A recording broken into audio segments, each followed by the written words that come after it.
வணக்கம். Welcome to கதை திரட்டு. இந்த வீடியோவில் நம்ம என்ன கதை கேட்க போகிறோம்னா, பாசபந்தம் கதையின் 7வது பகுதி. நம்ம சேனலை இது வரைக்கும் சப்ஸ்கிரைப் பண்ணாதவங்க சப்ஸ்கிரைப் பண்ணுங்க. பக்கத்தில் இருக்கிற பெல் ஐகானை கிளிக் பண்ணி ஆளுங்கிற ஆப்ஷனை ப்ரெஸ் பண்ணுங்க. ஸோ தட் நான் போடுற கதைகளை உடனுக்குடனே நீங்கள் கேட்கலாம். வாங்க கதைக்குள்ளே போகலாம். சில நாட்களுக்கு முன்பு அலுவலக நண்பர் மூலம் காவல்துறை உயர் அதிகாரிகளை தொடர்பு கொண்டு குழந்தை காணாமல் போன விசாரணையை துரிதப்படுத்தும்படி கௌதம் சார்பாக சொல்லி இருந்ததால் அதன் பின் காரியங்கள் வேகமாக நடந்தது. அந்த வீடியோ அப்லோடு செய்யப்பட்ட ஐபி அட்ரஸை வைத்து அந்த நபரை கண்டுபிடித்தது போலீஸ். அவர் வேறொரு மாநிலத்தை சேர்ந்தவராக இருந்தார். அவரை தொடர்பு கொண்டு விசாரிக்க தான் இருக்கும் பகுதிக்கு அருகில் இருக்கும் இடத்தில் அந்த வீடியோவை எடுத்ததாக கூறினார். அந்த பெண் இருந்த விதமும் அடிக்கடி யாரிடமோ போனில் பேசி கொண்டிருந்ததையும் தப்பு செய்தவர் போல அங்கும் இங்கும் அவள் பார்த்து கொண்டிருந்ததும் இவருக்கு சந்தேகத்தை ஏற்படுத்த மறைவான இடத்தில் இருந்து அந்த வீடியோவை எடுத்தவர் யாருக்காவது உதவும் என்ற எண்ணத்தில் இன்டர்நெட்டில் அப்லோடு செய்துள்ளார். இந்த தகவல்களை எல்லாம் சேகரித்து கொண்ட காவல் அதிகாரி உடனடியாக 2 காவலர்களை அந்த மாநிலத்துக்கு அனுப்பி வைத்தார். அதன் பின் துரிதகதியில் அதிகாரிகள் செயல்பட அந்த மாநில காவல்துறை உதவியுடன் ஒரே வாரத்தில் அந்த பெண் கைது செய்யப்பட்டாள். அதன் பின் அவளிடம் விசாரணை நடத்தப்பட அதில் திடுக்கிடும் உண்மை ஒன்று வெளியானது. அதாவது அந்த அப்பார்ட்மெண்ட் காவலாளியும் இவளும் கணவன் மனைவி என்றும் அவன் சொல்லித்தான் இவள் இங்கே வந்ததாகவும் தெரிய வந்தது. அத்தோடு இந்த கும்பலை சேர்ந்த ஆட்கள் வசதியான மாநிலங்களில் உள்ள வீடுகளுக்கும் அப்பார்ட்மெண்ட்களுக்கும் முதலில் வேலைக்கு செல்பவர்கள், சிறிது காலம் இருந்து அந்த இடம் குடும்பம் பற்றி நன்கு தெரிந்து கொள்பவர்கள், அதன் பின் சொந்தக்காரர்கள் என்ற போர்வையில் தங்களது கூட்டாளிகளை அழைத்து தங்களுடன் தங்க வைத்து கொண்டு சந்தர்ப்பம் கிடைக்கும் போது அந்த குடும்பத்தை கொலை செய்துவிட்டு வீட்டில் உள்ளவற்றை கொள்ளையடித்து சென்று விடுவார்கள். குறைந்த சம்பளத்துக்கு ஆள் கிடைக்கிறதே என்று யார் என்ன ஏது என்று விசாரிக்காமல் வேலைக்கு சேர்ப்பதே இதற்கு காரணம். அப்படி ஒரு வீட்டில் கொள்ளையடிக்க தனது மனைவியை வேலை கேட்பது போல வரும்படி கௌதம் அப்பார்ட்மெண்ட் காவலாளி அழைத்திருந்தான். ஆனால் அவன் நேரம் அன்றைய தினம் கொள்ளையடிக்க முடியாமல் போய்விட்டது. அப்படி அவன் மனைவி திரும்பி சென்று கொண்டிருக்கும் போதுதான் தேஜா யாரும் இல்லாமல் தனியாக இருப்பதை பார்த்து கிடைத்ததை ஏன் விட வேண்டும் என்ற எண்ணத்தில் குழந்தையை கடத்தி சென்றாள். அங்கு போய் யாருக்காவது விற்று விடலாம் என்று நினைத்திருந்தாள். விசாரணை முடிந்து தேஜாவை ஒப்படைப்பதற்காக கௌதமை அழைத்திருந்தார் காவல் அதிகாரி. காவல்துறையிடமிருந்து எப்போதடா போன் வரும் என்று காத்து கொண்டிருந்தவன் தகவல் கிடைத்த அடுத்த நொடி மிருதுளாவை அழைத்து கொண்டு புறப்பட்டு விட்டான். நேரே காவல் நிலையத்திற்கு இவர்கள் செல்ல வேகமாக உள்ளே வந்தவர்கள் கண்களில் லேடி கான்ஸ்டபிள் ஒருவர் தேஜாவிற்கு புட்டிப்பாலை புகட்ட முயற்சிக்க குழந்தையோ அதை குடிக்க மறுத்து அழுது கொண்டிருந்தது. தேஜாவை அந்த நிலைமையில் பார்த்த மிருதுளாவிற்கு உயிரே போய்விட்டது. அம்மோ என்ற கதறலுடன் அவள் அருகில் விரைந்தவள் குழந்தையை வாங்க முயற்சிக்க அந்த லேடி கான்ஸ்டபிளோ உயர் அதிகாரி சொல்லாமல் கொடுக்க முடியாது என்று சொல்லிவிட மிருதுளாவிற்கு அழுகையாக வந்தது. நேரே கௌதமிடம் சென்றவள் தவிப்புடன் அவனை பார்க்க அந்த நேரம் அதிகாரியும் வர அடுத்த 10 நிமிடத்தில் ஃபார்மாலிட்டிஸ் முடிக்கப்பட்டு குழந்தை அவர்களிடம் ஒப்படைக்கப்பட்டது. மிருதுளாவின் கைகளில் வந்த பின்பே தேஜா அழுகையை நிறுத்தி இவள் தோளில் முகம் புதைத்து கொண்டாள். குழந்தையை வாங்கியவள் கண்களை துடைத்து கொண்டு வேகமாக வெளியேற அவள் பின்னோடு கிட்டத்தட்ட ஓடாத குறையாக வந்த கௌதம் குழந்தைக்கு சாப்பிட ஏதாவது வாங்கி வருவதாக கூறிவிட்டு பக்கத்தில் இருந்த கடைக்கு சென்றான். ஆனால் அடுத்து வரப்போகும் அதிர்ச்சி அப்போது அவனுக்கு தெரியாது. காவல் நிலையத்தை விட்டு வந்ததும் குழந்தைக்கு உணவு வாங்கி வருகிறேன் என்று சொல்லிவிட்டு சென்ற கௌதம் சிறிது தூரம் சென்று பார்க்க அங்கே சின்ன ஹோட்டல் ஒன்று இருந்தது. அங்கே சென்று சூடான பால் வாங்கி கொண்டு ஓரமாக நிறுத்தப்பட்டிருந்த தனது காரை நோக்கி வந்தவன் வெளியே மிருதுளா இல்லாததை பார்த்து ஒருவேளை காரின் உள்ளே உட்கார்ந்து இருக்கிறாளோ என்று நினைத்து பின்பக்க கதவை திறக்க அவன் கண்ட காட்சியில் அதிர்ந்து போனான். உள்ளே மிருதுளா முதுகு காட்டிய உட்கார்ந்திருக்க குழந்தையை அவள் கைகளில் ஏந்தி இருக்க அவளின் முந்தானை முழுவதும் கீழே சரிந்திருந்ததை பார்த்தவன் அவளின் செயல் புரிய சட்டென்று கதவை சாத்திவிட்டு சற்று தள்ளி வந்து நின்று கொண்டான். மறக்காமல் ரிமோட் மூலம் கதவை லாக் செய்தான். வேறு யாரும் உள்ளே மிருதுளா இருக்கும் நிலை தெரியாமல் கதவை திறந்துவிடக் கூடாதே என்பதனால், அத்தோடு அது இரவு நெருங்கிக் கொண்டு இருக்கும் நேரம் என்பதால் உள்ளே இருட்டாகத்தான் இருந்தது. அதனால் வெளியே எதுவும் தெரியவில்லை. சற்று தள்ளி வந்ததும் அவனின் படபடப்பு இன்னும் குறையவில்லை. தப்பான நேரத்தில் சென்று விட்டோம் என்பதனால் ஏற்பட்ட படபடப்பு இல்லை. மாறாக குழந்தையின் மேல் இந்த அளவுக்கு அவள் பாசம் உள்ளது என்பதை கண்டு கொண்டதனால் ஏற்பட்ட உணர்வு. குழந்தைக்கு வளர்ப்பு தாயாகத்தான் இதுநாள் வரை மிருதுளா இருந்திருக்கிறாள் என்று நினைத்திருந்தான். ஆனால் இன்றுதான் அவள் அதற்கும் மேல் சென்று பெற்ற தாயாகவே இருந்திருக்கிறாள். அதை நாம் தான் புரிந்து கொள்ளவில்லை என்பதை உணர்ந்தான். அப்பொழுது அவனுக்கு தோன்றியது ஒன்றுதான். யாழினி மறுபிறவி எடுத்து வந்து விட்டாளோ என்பதுதான்.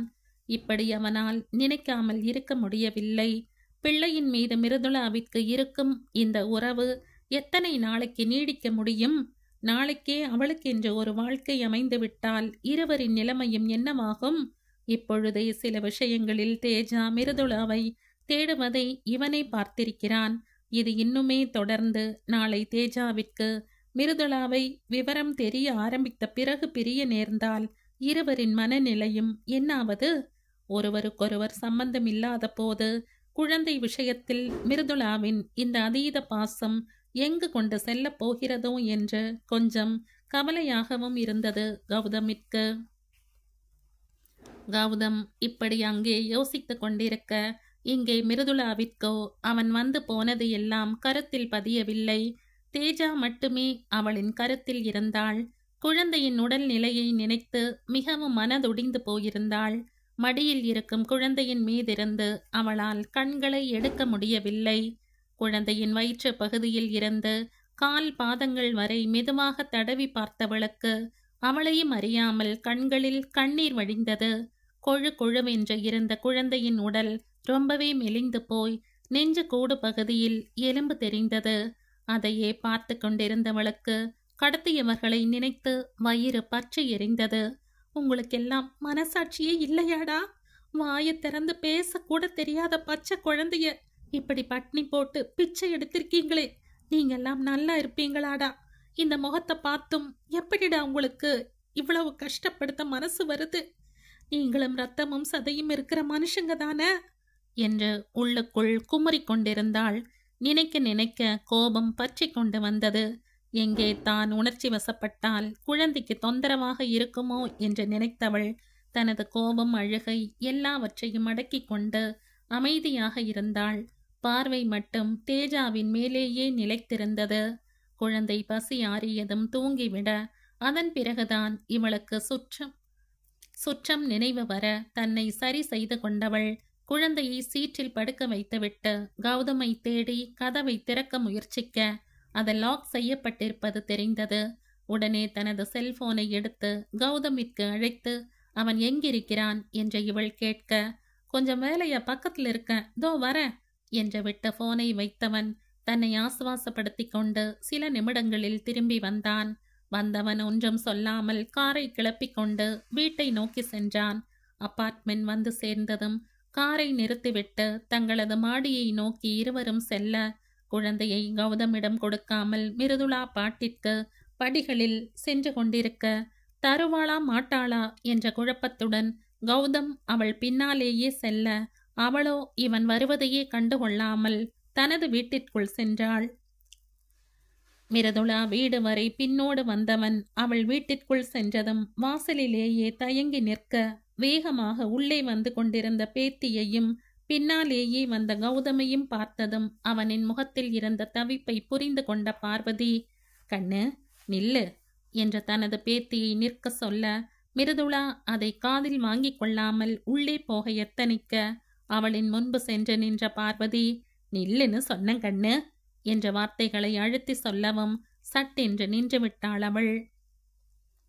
குழந்தைய கௌதம் தம்பிகிட்ட கொடு கண்ணு என்று சொல்ல, மிருதுளாவோ, இனி பாப்பா நம்ம கூடவே இருக்கட்டுமாச்சி என்றாள் அடக்கப்பட்ட கோபத்துடன். விளையாடாத கண்ணு, குழந்தைய கொடுக்காம இது என்ன அடம்? பாரு, அந்த தம்பி வாசல்ல நின்னுட்டு இருக்கு.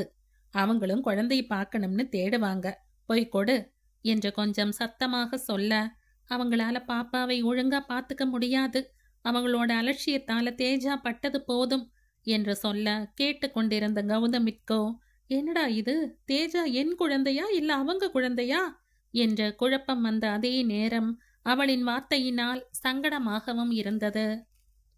மிருதுளா அப்படி சொன்னதில் இந்த பெண் என்ன முட்டாள்தனமா பேசுகிறாள் என்று நினைத்த பார்வதி, சொன்னா புரிஞ்சுக்கோ கண்ணு, குழந்தையை நம்மோட வச்சுக்க நமக்கு எந்த உரிமையும் இல்ல, குழந்தையை பெத்தவரு அவரு என்று அவளுக்கு புரிய வைக்க முயல, மிருதுளாவோ திரும்பி கௌதமை முறைத்தவள், குழந்தையை பெத்தா மட்டும் போதுமா, அவளை கவனமா பார்த்துக்க வேண்டாமா என்று கோபமாக கேட்க, கௌதம் பார்வதி இருவருமே அதிர்ச்சியடைந்தனர். இப்படியெல்லாம் பேசக்கூடாது கண்ணு என்றவர் குழந்தையை அவளிடமிருந்து வாங்க முயல, அவளோ விடாது அழுத்தமாக பிடித்திருந்தாள். வேண்டாம் பாட்டி, ப்ளீஸ் என்று அவளும் போராட, ஒரு கட்டத்தில் கோபமடைந்த பார்வதி அவளை அடிக்கப் போக, அதற்குள் அவரின் செயலை புரிந்து கொண்ட கௌதம் சட்டென்று காலணியை கழட்டிவிட்டு உள்ளே வேகமாக விரைந்தவன் மிருதுளாவை மறைத்து நின்று கொண்டு, பாட்டி ப்ளீஸ் என்று அவரிடம் தனிவாக சொல்ல, அதன் பின் அவர் அமைதியாகிவிட்டார். மிருதுளாவிற்கோ இது நாள் வரை ஒரு வார்த்தை கூட கடிந்து பேசாத ஆச்சி இன்று அடுத்தவர் முன்பு அடிக்க வந்ததை நினைக்கையில் முழுக்கென்று கண்களில் கண்ணீர் நிறைந்துவிட, அங்கு நிற்க விரும்பாமல் குழந்தையுடன் அறையில் நுழைந்து கதவை தாழ் போட்டுக்கொண்டாள். அவள் சென்றதும், ரொம்ப பயந்து போயிருக்காங்க, அதான் இப்படியெல்லாம் பேசுறாங்க, எதிர் வீடுதானே, பாப்பா இங்கேயே இருக்கட்டும் பாட்டி, நான் வரேன் என்றவன் பூட்டிய கதவை வெறித்துவிட்டு வெளியே சென்று விட்டான். கௌதம் வெளியே வரவும், சற்று முன்பு போன் செய்து வீட்டுக்கு வந்து கொண்டிருப்பதாக சொன்ன ஜெய்யும் ஆராவும் வராண்டாவில் நின்று கொண்டிருக்க, கௌதமின் வீட்டு வாசலில் சேகர் நின்று கொண்டிருந்தார். மூவருமே சற்று முன்பு நடந்த நிகழ்வை பார்த்து கொண்டுதான் இருந்தனர். வெளியே வரும் தன் அண்ணனை என்னடா இது என்பது போல் ஜெய் பார்க்க, ஒன்றும் இல்லை என்பது போல கண்களை மூடித்திருந்த கௌதம் அவனின் தோள்களில் கை போட்டு தனது வீட்டுக்கு அழைத்து சென்றான். போகும் இருவரையும் தனது வீட்டையும் மாறி மாறி பார்த்து கொண்டிருந்த ஆரா முகத்தில் அதிர்ச்சியுடன் வீட்டுக்குள் செல்ல, பார்வதி நடந்ததை அவளிடம் சொன்னார்.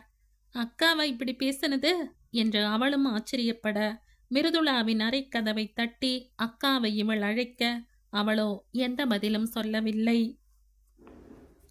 இப்படியே நேரம் கழிய, இரவு அறையை விட்டு வெளியே வந்த மிருதுளா, பார்வதி, ஆரா இருவரும் எவ்வளவோ சொல்லியும் இரவு உணவை சாப்பிடாமல் குழந்தைக்கு மட்டும் உணவை எடுத்துக்கொண்டு போய் ஊட்டிவிட்டவள் தேஜாவை உறங்க வைத்துவிட்டு தானும் அவள் அருகில் படுத்து கொண்டாள். இரவு முழுவதும் தூங்காமல் குழந்தையின் முகத்தையே பார்த்து கொண்டிருந்தவளின் மனதில் பல்வேறு கலவையான எண்ணங்கள் ஓடிக்கொண்டிருந்தது. நல்லது கெட்டது சரி தவறு என்று தேஜாவின் விஷயத்தில் உள்ள பலவற்றை யோசித்துக் கொண்டிருந்தாள் மிருதுளா. அதிலும் இரவு பார்வதி, நம்மளால அந்த தம்பிக்கே தொந்தரவு இருக்க கூடாது கண்ணு, எட்டி நின்று பழகிற நமக்கே இவ்வளவு துடிக்கும் போது அவங்க குழந்தையை பெத்தவங்க, குழந்தையை கடத்திட்டு போனவங்க கஷ்டத்தை கொடுத்த மாதிரி குழந்தையை நம்ம கூடவே வச்சுட்டு நாமளும் அந்த தம்பிக்கு கஷ்டத்தை கொடுக்கறது சரியில்லை கண்ணு என்று சொன்னது தற்பொழுது செவிகளில் மீண்டும் ஒலித்தது. அதன் பின் அவள் மனதில் ஒரு தெளிவு பிறந்தது.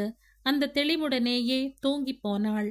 அடுத்த நாள் காலை குழந்தைக்கு தேவையானவற்றை செய்துவிட்டு அவளை தூக்கி கொண்டு எதிர் வீட்டிற்கு சென்ற மிருதுளா வெளியே வந்த கௌதமிடம், மன்னிச்சிடுங்க, நேத்து நான் அந்த மாதிரி பேசி இருக்க கூடாது என்று கூறிவிட்டு தேஜாவை அவனிடம் கொடுக்க, அவளின் கைகளின் தொடுகையில் தெரிந்த நடுக்கமும் சில்லிடலும் அவள் எந்த மனநிலையில் இருக்கிறாள் என்பதை உணர்த்தியது கௌதமிற்கு.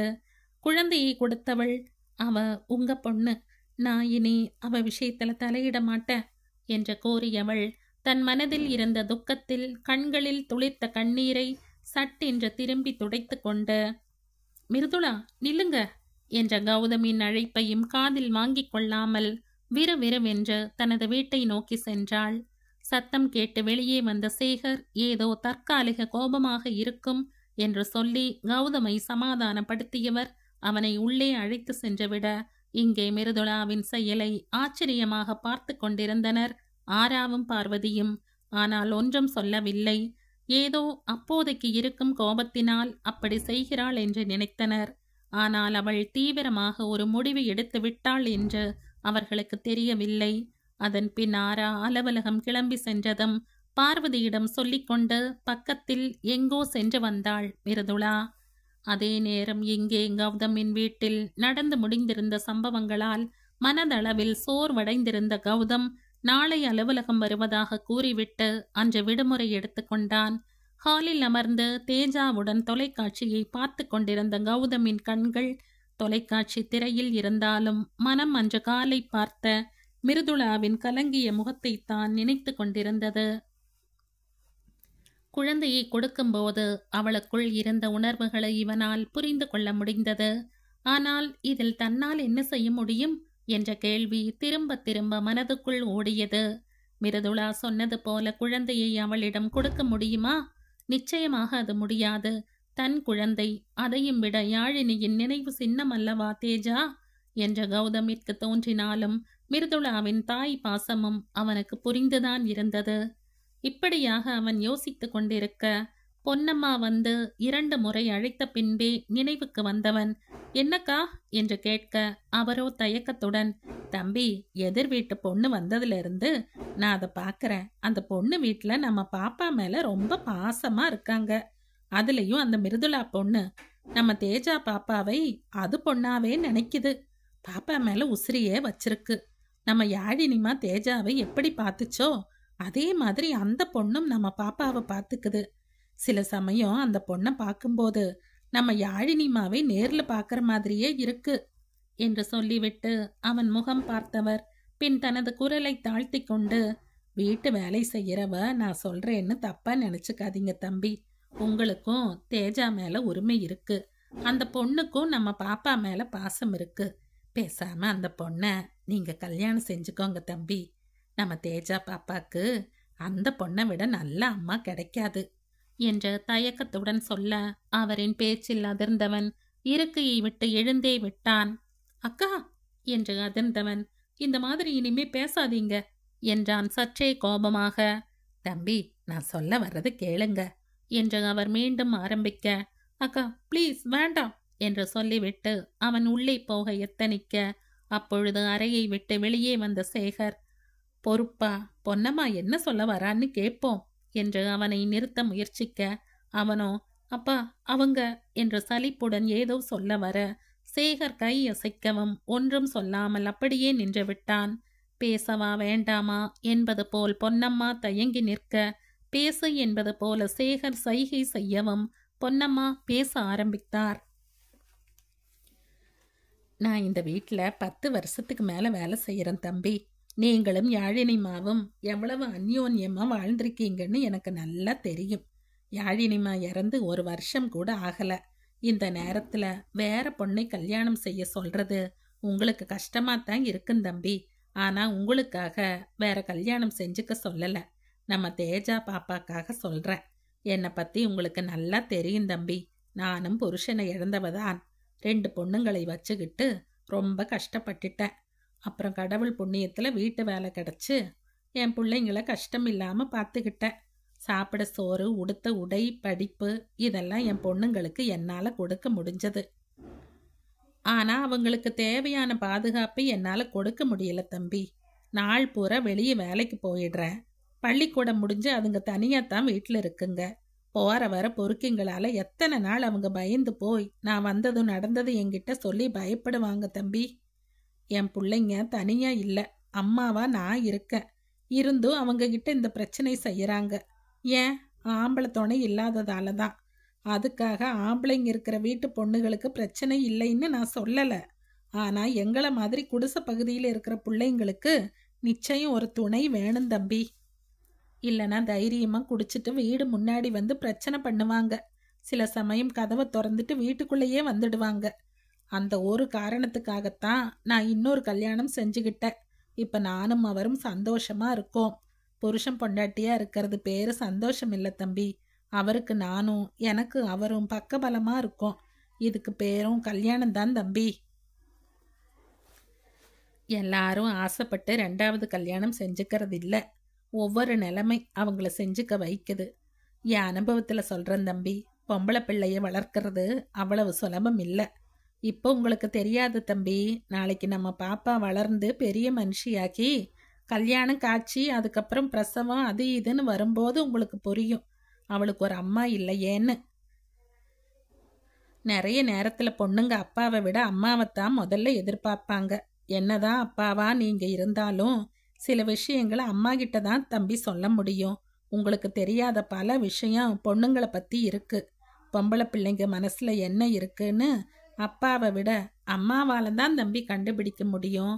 பெத்தவ சொல்லித்தான் அப்பனுக்கே சில சமயங்களில் விஷயமே புரிஞ்சுக்க முடியும். என்னதான் அப்பாங்கிற சொந்தம் இருந்தாலும் பொண்ணுங்களுக்கு அம்மாங்கிற சொந்தம் கட்டாயம் வேணும் தம்பி.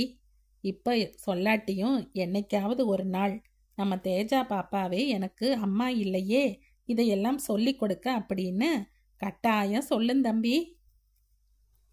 தேஜா பாப்பாக்கு இப்படி ஒரு அம்மாவா அந்த எதிர் வீடு பொண்ணால் மட்டும்தான் இருக்க முடியும். ரொம்ப நல்ல பொண்ணு தம்பி அந்த பொண்ணு.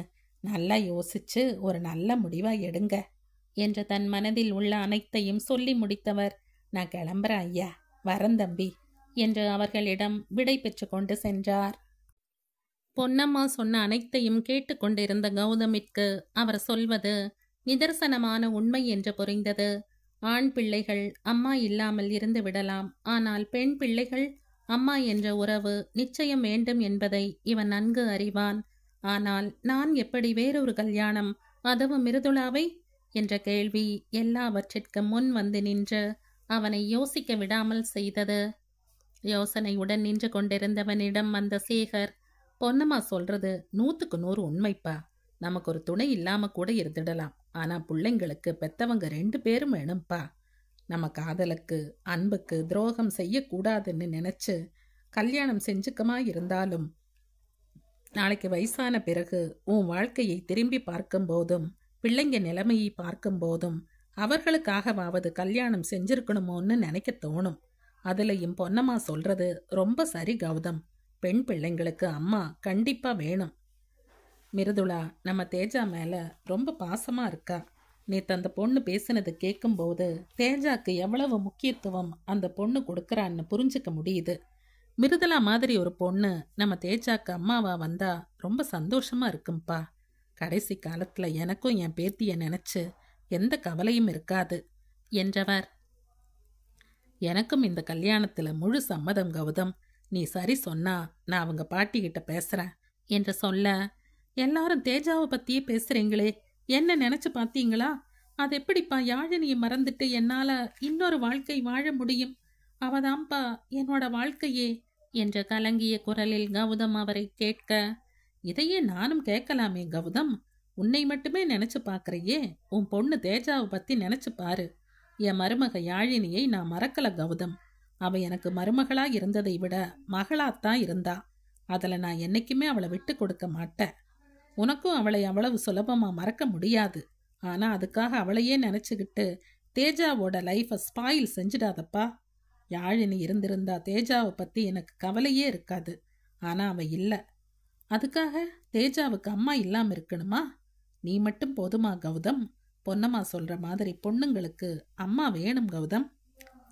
அந்த விஷயத்துல எந்த காம்ப்ரமைஸும் நாம செய்ய முடியாது.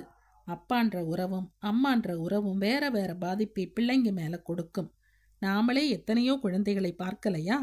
அம்மாவோ அப்பாவோ இல்லைன்னு எவ்வளவு கஷ்டப்படுறாங்க. இப்பவே குழந்தையை பார்த்துக்க நாம கஷ்டப்படுறோம். நீயும் ஆபீஸ் போயிட்டு வா. நாளைக்கு தேஜா கொஞ்சம் வளர்ந்ததும் உன்னால் அவளை கவனமா பார்த்துக்க முடியுமான்னு யோசிச்சு பாரு கௌதம். உன்னோட ஒர்க் லோடுல அவளை கவனிக்காம விட்டா அவ பாதை மாறி போகக்கூட வழி இருக்கு. இதை நான் உனக்கு பயத்தை கொடுக்க சொல்லலை, அதுதான் உண்மை. குழந்தைகளை வளர்க்கறது 1 நாள் 2 நாள் விஷயம் இல்லப்பா. அது வாழ்நாள் ஒப்பந்த மாதிரி. பெத்தவங்க இருக்கிற வரைக்கும் அவங்க பிள்ளைகளுக்கு ஒவ்வொரு நேரத்தில் ஒவ்வொரு விஷயத்தை சொல்லி கொடுக்குறாங்க. நான் இருக்கிற வரைக்கும் நான் தேஜாவை பார்த்துப்பேன். ஆனால் அதுக்கப்புறம் எல்லா நேரத்துலையும் உன்னால் பொண்ணு கூட இருக்க முடியாதுப்பா. அவளோட எல்லா உணர்வுகளையும் உன்னால் புரிஞ்சுக்க முடியாது கௌதம். குழந்தைக்காகவாவது நீ கல்யாணம் செஞ்சுக்கத்தான் வேணும். பல மாசமாவே மிருதலாவை பார்த்துட்டு தான் இருக்க. அப்படிப்பட்ட ஒரு பொண்ணை இழக்க நான் விரும்பல. நம்ம வீட்டுக்கு அந்த பொண்ணு மருமகளா வந்தா நான் ரொம்ப சந்தோஷப்படுவேன் என்று பதிலளித்தார். சொல்லி வைத்தது போல எல்லோரும் ஒரே நேரத்தில் திருமணத்தை பற்றி பேசவும் சற்றே எரிச்சல் அடைந்த கௌதம், எல்லாரும் என்னை கார்னர் பண்ற மாதிரியே இருக்குப்பா, ப்ளீஸ் எனக்கு கொஞ்சம் யோசிக்கவாவது டைம் கொடுங்க என்று சொல்ல, சரி கௌதம், நல்லா யோசி. ஒரு நாள் இல்ல, ஒரு வாரம்னாலும் எடுத்துக்க. ஆனா இந்த விஷயத்துல இருக்கிற எல்லாத்தையும் யோசிச்சு ஒரு நல்ல முடிவை எடு. உன்னோட நினைப்புல தேஜாவை மறந்துடாத என்று பதில் சொன்ன சேகர் தனது வேலையை பார்க்க சென்று விட்டார். கௌதமிற்குத்தான் மண்டை குடைந்தது. குழந்தையை தூக்கி கொண்டு அறைக்குள் சென்று விட்டான். அவனது தந்தையும் பொன்னம்மாவும் சொன்ன விஷயங்களை அவன் மனம் அசை போட ஆரம்பித்தது. ஆரம்பத்தில் அவன் மனம் யாழினியை நினைத்து முரண்பட்டாலும் தேஜாவை நினைக்கும் பொழுது அவர்கள் சொல்வது சரி என்று தோன்றியது. ஆனால் அந்த சரியைத்தான் அவன் காதல் கொண்ட மனம் யோசிக்க விடாமல் செய்தது. ஏனோ இரண்டாம் திருமணம் செய்வது யாழினிக்கு செய்யும் துரோகம் போல அவன் மனம் கற்பனை செய்தது. அதே நேரம் தேஜாவிற்கு மிருதுளா போல ஒரு அம்மா கிடைப்பது அவனை பொறுத்தவரை நிம்மதியான விஷயமாகத்தான் தெரிந்தது. பல மாதங்களாகவே மிருதுளாவின் நடவடிக்கைகளை, முக்கியமாக தேஜா விஷயத்தில் பார்த்து கொண்டுதானே இருக்கிறான். நாம் சில சமயம் அஜாக்கிரதையாக இருந்தாலும் அவள் அப்படி இருப்பது இல்லை.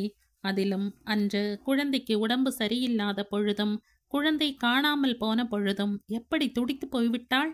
குழந்தைக்கு ஒன்று என்றதும் என்னை கூட அவள் எப்படி முறைத்தாள் என்று நினைக்கையில் தற்பொழுது லேசாக புன்னகை அவன் முகத்தில் வந்து ஒட்டி கொண்டது. இப்படி ஒரு சூழ்நிலையே வேறு ஒருவருக்கு வந்திருந்தால் நிச்சயம் மிருதுளா போன்ற ஒரு பெண்ணை கட்டாயம் திருமணம் செய்து கொள்ள சொல்லி கௌதமே சொல்லியிருப்பான். ஆனால் அப்படி ஒரு சூழ்நிலை தனக்கு என்று வரும்போது எதுவோ ஒன்று அவனை தடுத்து, அது யாழினி என்று நிச்சயம் அவனுக்கு தெரியும். இவன் பாட்டுக்கு யோசித்து கொண்டிருக்க அவன் அருகில் விளையாடி கொண்டிருந்த தேஜா தவழ்ந்து அவன் அருகில் வந்தவள் தன் கையில் இருக்கும் பொம்மையை அவனிடம் நீட்ட, அவள் பக்கம் தன் கவனத்தை திருப்பிய கௌதம் அவளிடமிருந்து பொம்மையை வாங்கி கொண்டு அவளை தூக்கி மடியில் வைத்து கொள்ள, அவளோ அவனது முடியை பிடித்து விளையாட ஆரம்பித்தாள். அதில் வலிப்பது போல பாவனை செய்தவன், ஆ ஆ அப்பாவுக்கு வலிக்குது செல்லக்குட்டி என்ற முகத்தை சுருக்க, குழந்தைக்கு என்ன புரிந்ததோ அவன் முடியை விட்டுவிட்டு வலித்த இடத்தை மெதுவாக தடவி கொடுத்தாள். அதில் நெகிழ்ந்து போனவன் அந்த பிஞ்சு கைகளை பிடித்து அதன் உள்ளங்கையில் முத்தம் வைக்க, அவள் மகளோ அழகாக சிரித்தாள். குழந்தையின் முகத்தையே பார்த்து கொண்டிருந்தவனுக்கு மிருதுளாவின் முகம் கண்முன் வந்தது. அதிலும் நேற்று, இனிமே தேஜா விஷயத்துல நான் தலையிட மாட்டேன் என்று சொல்லும்போது அவள் மனம் எவ்வளவு வேதனைப்பட்டது என்பதை இவனால் நன்றாக உணர முடிந்தது. தேஜாவை பிரிந்து மிருதுளாவால் இருக்க முடியுமா என்றால் அதற்கு விடை நிச்சயம் இல்லை. இப்பொழுது இதையெல்லாம் நினைக்கும்போது நேற்று காவல் நிலைய வாசலில் வைத்து மிருதுளாவை பற்றியும் அவள் வாழ்க்கைக்கு தேஜா இடையூறாக இருக்கவும் கூடாது என்று எடுத்த முடிவெல்லாம் இப்பொழுது பின்னுக்கு சென்றது. மிருதுளாவின் தாய்மை உணர்வை தவிர்க்க இவனால் முடியவில்லை. அப்படி செய்தால் அவள் எவ்வளவு கஷ்டப்படுவாள் என்று புரிந்து கொள்ள முடிந்தது. இங்கே மிருதுளா வீட்டிலோ அன்று இரவு உணவின் போது ஆரா பக்கத்தில் 2 தெரு தள்ளி ஒரு லேடிஸ் ஹாஸ்டல் இருக்கு, அங்க போய் நான் பேசிட்டேன், நாளைக்கே நீ அங்கே ஸ்டே செஞ்சுக்கலாம், நானும் ஆச்சியும் நாளைக்கு ஊருக்கு கிளம்புறோம், நிரந்தரமா மறுபடியும் இங்க வர மாட்டோம், அப்புறம் எவ்வளவு சீக்கிரம் முடியுமோ உங்க ஆஃபீஸ்ல சொல்லி சென்னைக்கு டிரான்ஸ்ஃபர் வாங்க பாரு என்ற மிருதுளா சொல்லி கொண்டு போக ஆராவிற்கு சட்டென்ற பொறை ஏறியது. இருமிக்கொண்டே, என்னக்கா திடீர்னு என்று ஆரா விழிகளை விரிக்க, நல்லா யோசிச்சுதான் இந்த முடிவை எடுத்திருக்க ஆரா, நமக்கு இந்த பெங்களூர் வேண்டாம், சென்னைக்கு போறதுதான் எல்லோருக்கும் நல்லது என்று சொல்லிவிட்டு தட்டை எடுத்து கொண்டு செல்ல அவள் பின்னோடு சென்ற ஆரா, உனக்கு நல்லதுன்னு சொல்றியே அக்கா என்று அவளை பார்த்து கொண்டு கேட்க, மிருதுளாவோ இவள் முகத்தை பார்க்காமல் ஆழ்ந்த மூச்சு எடுத்து கொண்டவள், அதெல்லாம் ஒண்ணுமில்ல, உன்னோட வேலைக்காகத்தான் இங்க வந்தோம், இப்படியே எத்தனை நாளைக்கு இங்க இருக்கிறது, அப்பா அம்மா அங்க தனியா இருக்காங்க, அவங்க சொல்றதையும் நினைச்சு பார்க்கணும், உனக்கும் வயசாகுது, சீக்கிரம் கல்யாணம் செய்யணும், எல்லாம் நினைச்சுதான் இப்படி சொல்றேன் என்று சொன்னவளை இடைமறித்த ஆரா, எனக்கு இப்ப கல்யாணம் வேண்டாம், நீ முதல்ல சொல்லு.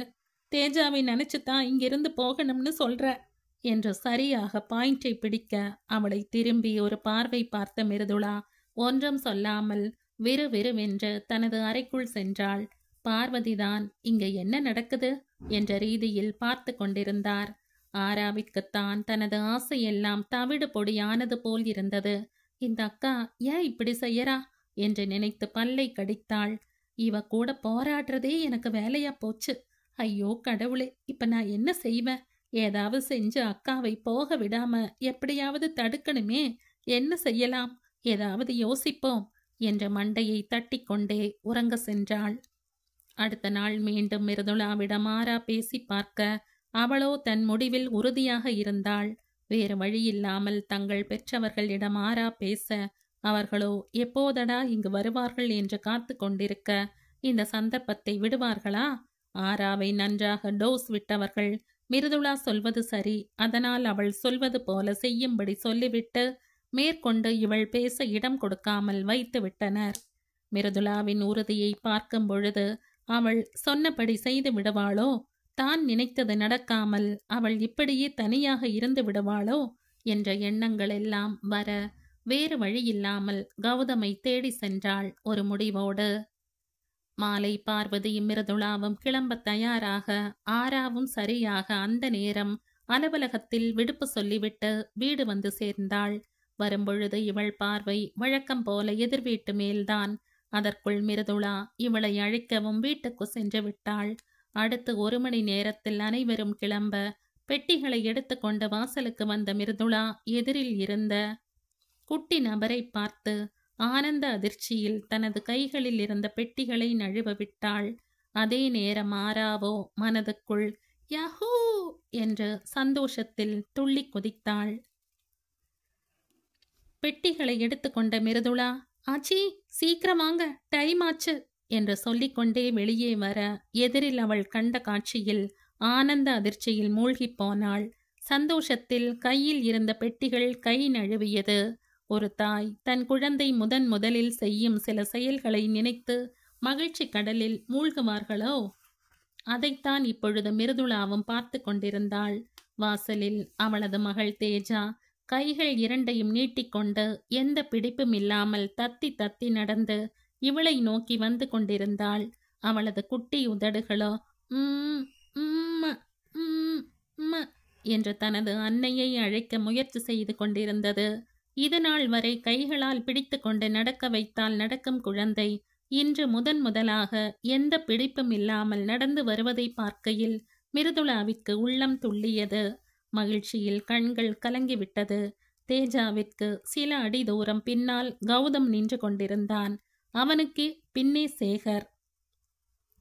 கிட்டத்தட்ட மிருதுளாவின் வீட்டு வாசல் வரை வந்துவிட்ட தேஜா அவளை நெருங்கும் நேரம் வாசலில் இருந்த மேட் குழந்தையின் கால்களை தடுக்கிவிட தடுமாறி விழப்போனவளை சட்டென்று அருகில் சென்று பிடித்து கொண்ட மிருதுளா அப்படியே அவளை தூக்கி கொண்டவள் குழந்தையின் முகம் முழுவதும் முத்தமழை பொழிந்து விட்டாள்.